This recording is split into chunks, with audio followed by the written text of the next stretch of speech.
बात आज की चैनल के कार्यक्रम सीधी बात में मैं सुरेंद्र चतुर्वेदी आपका स्वागत करता हूं। दोस्तों, मेरे सीधे सवाल का जवाब देते हैं इस कार्यक्रम के अंदर ओम माथुर जी किसी परिचय के मुताज नहीं, शहर के ही नहीं, राज्य के ही नहीं, देश के आप एक अलग किस्म से पत्रकारों में उनकी गिनती होती है। बेबाक लिखते हैं, बेबाक सोचते हैं और बेबाक बोलते हैं। जब सीधे सवाल उनसे पूछे जाते हैं तो उनके जवाब भले ही सीधे ना हो लेकिन अच्छे को सीधा कर देते हैं।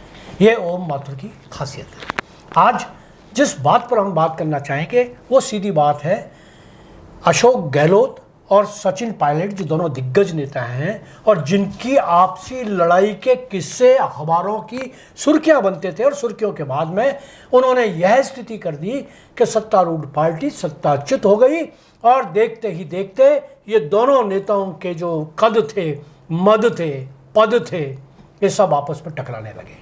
लेकिन आज तो बिल्कुल बदला हुआ है। और क्या बदला हुआ है, कैसे बदला हुआ है, इस पर बात करेंगे। ओम माथुर, आप ने क्या कहना चाहेंगे कि ये कद और पद और मद की जो लड़ाई थी वो किस तरीके से सिमट कर मतभेद पर ये सिर्फ मीडिया के गले डाल दी गई?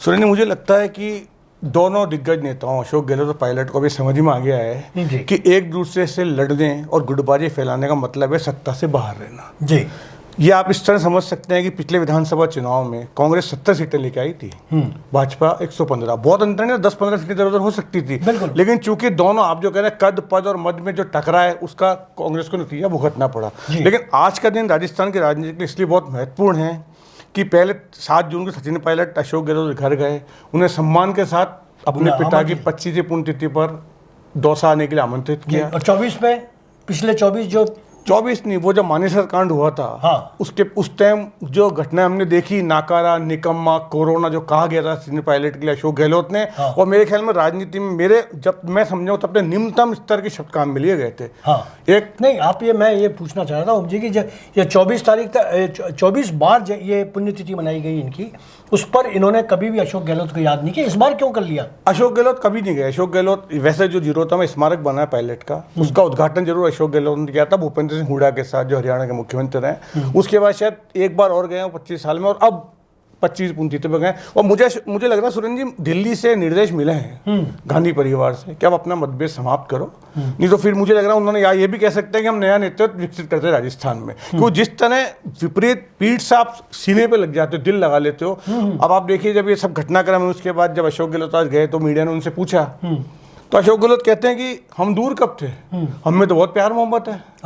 ये तो मीडिया का किया धरा है जो मैं दूर करता है। अब बताइए, मीडिया पर ठीकरी फोड़ दिया आपने, और अपने संबंधों की जब बाड़ेबंदी मीडिया करवा रही थी, एक दूसरे के खिलाफ दस्तखत के अभियान चल रहे थे, बाड़े के अंदर इतने लोग जाएंगे, भारतीय जनता पार्टी के धर्मेंद्र प्रधान जो खेल खिलवा रहे थे वो मानेसर में भी चल रहा था, इधर आप सूर्य होटल के अंदर तब तो मीडिया का इस्तेमाल दोनों पक्ष कर रहे थे। हाँ, क्योंकि ये तो आप भी मानते हैं मीडिया भी आज की तारीख में बटा हुआ है। हाँ, तो उस टाइम तो मीडिया का इस्तेमाल दोनों पक्ष कर रहे थे। और पायलट भी उसका जवाब देते कहते हैं कि जो बीत गया उसको भूल जाओ, अब भविष्य की रणनीति देखनी है हमको। अच्छा। मतलब मुझे लग रहा है अशोक गहलोत पायलट दोनों इस बात को समझ चुके हैं कि एक दूसरे के बिना राजस्थान में ना तो कांग्रेस आगे बढ़ सकती है और ना दोनों आगे बढ़ सकते हैं। और मैं इसमें एक चीज़ और देख रहा हूँ, मुझे लग रहा है अशोक गहलोत को लगने लगा है कि उनका तो राजनीति से 75 साल के होने वाले हैं, अब ज़्यादा दिन मुझे लगता नहीं सत्ता संकट में जुड़े रहेंगे। वो चाहते हैं वैभव गहलोत को राजनीति में एडजस्ट कर दिया जाए। उन्होंने प्रयास कर लिए, 2 बार चुनाव लड़ा लिए अपने बेटे को, दोनों बार चुनाव हार गए। अब देखिए बेटों में अंतर देखिए,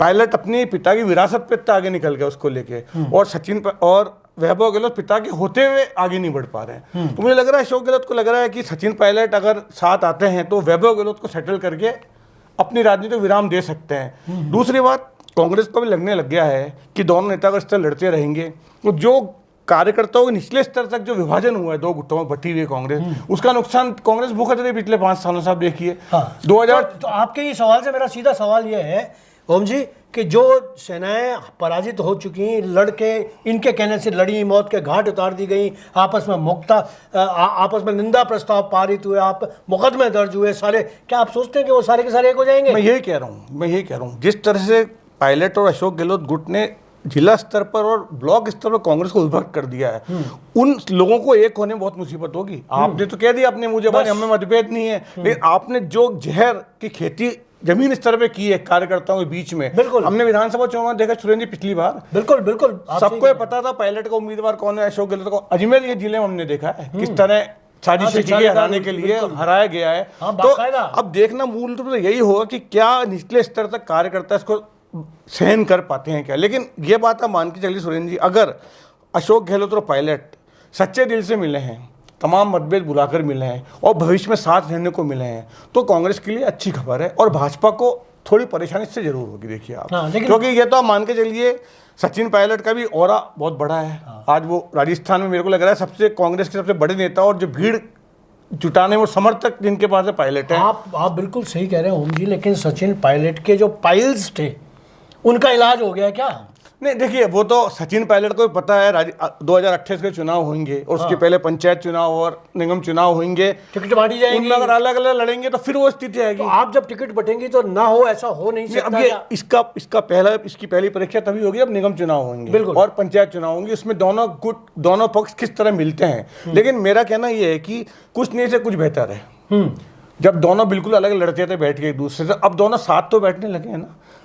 चलिए आज दोनों मिले अब, लेकिन देखिए ये तो भविष्य तय करेगा। अपन ये तो मानते हैं, अब दोनों कह रहे हैं बीती तय भुला दे, आगे की सोच। लेकिन अब कितना सोचता है ये देखना बहुत जरूरी होगा। सौतनों की लड़ाई है भाई साहब, ओम जी मैं कह रहा हूँ, सौतनों की लड़ाई है, नंद भौजाई की लड़ाई है, ये साले सालियों की, ये वो लड़ाई है। तो अपन सुनिए पहले देख चुके हैं ना, जब सचिन पायलट ने बगावत की तो उसके बाद कई बार मिलाने की कोशिश, आपने देखी कई बार तस्वीरें आई है, राहुल गांधी बीच में खड़े हैं, दोनों साइड में खड़े हैं, प्रियंका गांधी, अजय माकन, सब लोगों ने मिलाने की कोशिश, कभी नहीं मिले ना। लेकिन पहली बार ऐसा हुआ कि दोनों सीधे मिले, मतलब सचिन पायलट सीधे गए अशोक गहलोत के पास।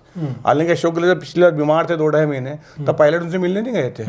तो इसका मतलब दोनों को समझ में आने लगा है कि अगर आगे बढ़ना है तो एक साथ आना होगा। लेकिन कितना साथ आगे बढ़ते हैं ये भविष्य बताएगा, आने वाले दिन बताएंगे हमको। मुझे तो पता नहीं क्यों ऐसा लग रहा है कि जैसे वो पूंछ होती है ना, जैसे परख नली में कितने भी दिन और रख लिया जाए वो टेढ़ी की टेढ़ी रहेगी।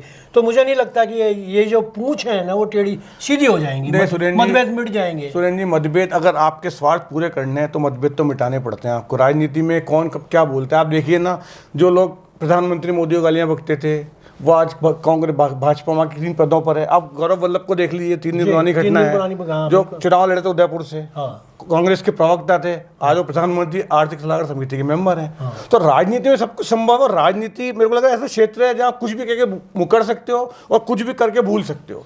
और ये बहुत बड़ा उदाहरण है अशोक गहलोत तो सचिन पायलट राजस्थान। मीडिया पर क्यों कर रहे हैं? मीडिया कर रहा था, मतलब आप ये देखिए कि अब मीडिया की क्या रेस्पॉन्सिबिलिटी आप बता दो।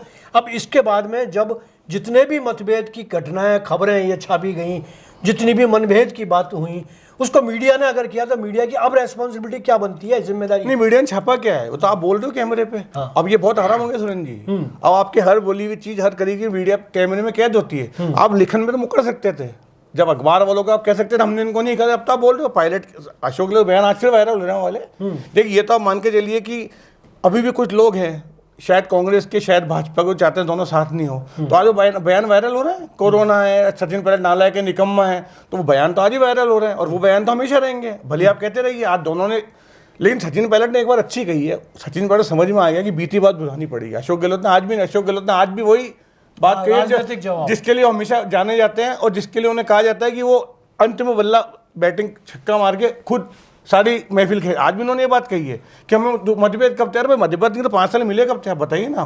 2020 के बाद राजस्थान में चल क्या रहा था, लेकिन पायलट ने आज भी इस बात को अपरोक्ष स्वीकार किया है कि मतभेद थे, लेकिन हम बूती बात भुलाना चाहते हैं, आगे बढ़ना चाहते हैं।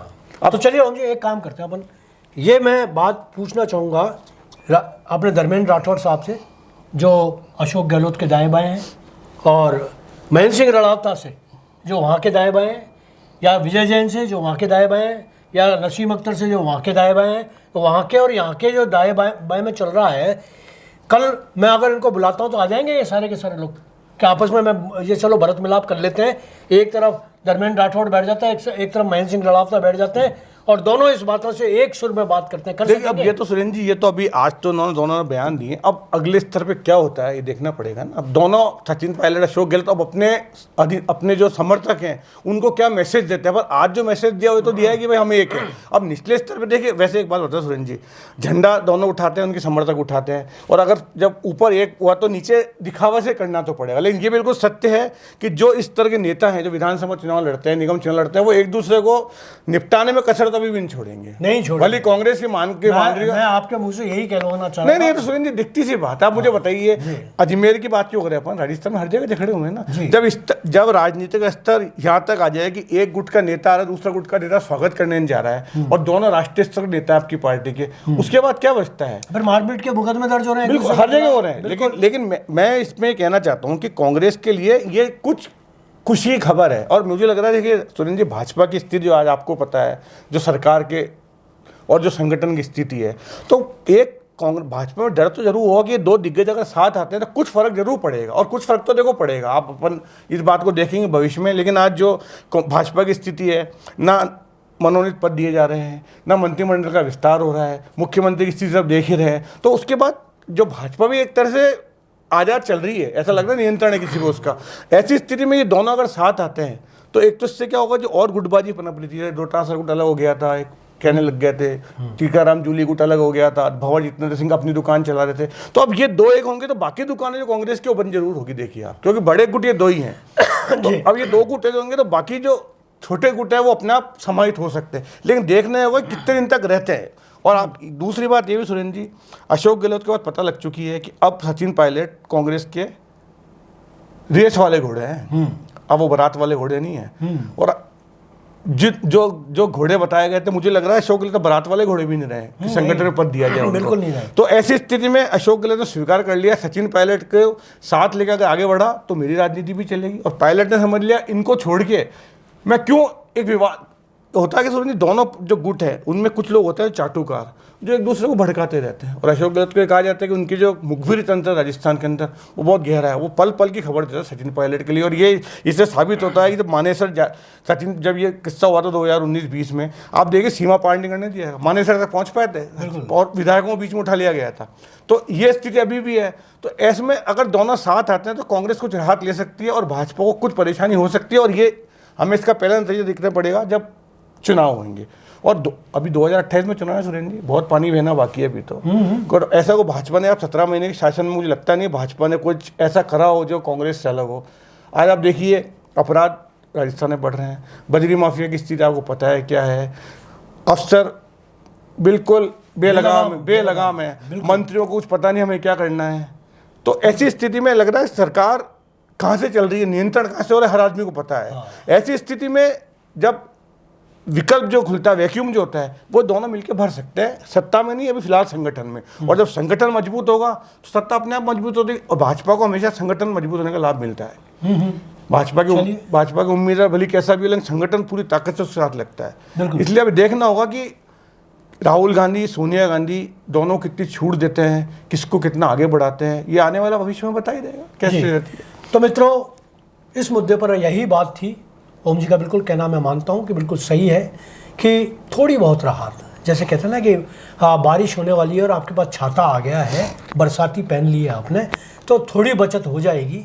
अभी फ़िलहाल थोड़ी शब्द का इस्तेमाल ये इसलिए कर रहे हैं कि निकाय चुनाव के बाद ये बताएंगे कि किस तरीके से विधानसभा का अगला चुनाव लड़ा जाएगा, क्या मजबूती के साथ, क्या मतभेदों के साथ, क्या मनभेदों के साथ, या वही राजनीतिक प्रतिद्वंदिता के चलते किस तरीके से ग्राउंड लेवल पर जो सेनाएं इनकी लड़ रही थी एक दूसरे से, वो किस तरीके से एक दूसरे के प्रति मुखातिब होंगी, ये भी देखने लायक बात होगी। और बहुत जल्दी ही, वो कहते हैं ना, नाई बाल कितने बोले जल्दी सामने आ जाएंगे, तो नाई के बाल सामने आने वाले हैं। दोस्तों, ओम जी मैं आपका आभार व्यक्त करता हूँ, आपने बड़े बेबाक होकर अपनी बात को कहा। धन्यवाद दोस्तों, आज इतना ही।